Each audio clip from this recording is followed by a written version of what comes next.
Hi, hello everyone, welcome to the channel. On this video I'm going to show you guys how to check your motherboard version on your PC. So I'm here using Windows 10 since my processor is old generation. When I try to update to Windows 11, it didn't happen since once again, since the processor is on the 8th generation. So I need to know what motherboard that I have, and then I would upgrade my PC. So what you have to do, you just press start and then click system information.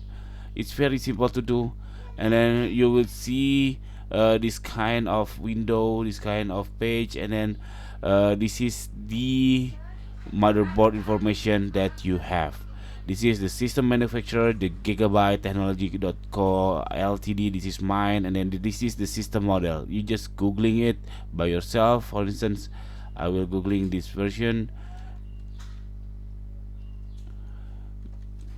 B250 M-DS3H.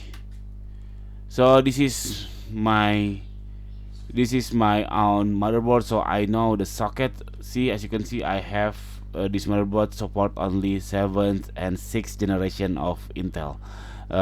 So if I want to update and upgrade the processor into 10th generation, I couldn't, since I have to update my motherboard first and then go for buy the new processor. So that's it. This is really important because you have to see the socket, which is either your computer has 4 or 2 socket of RAM, and etc etc. It's really important for you to check your system model of motherboard.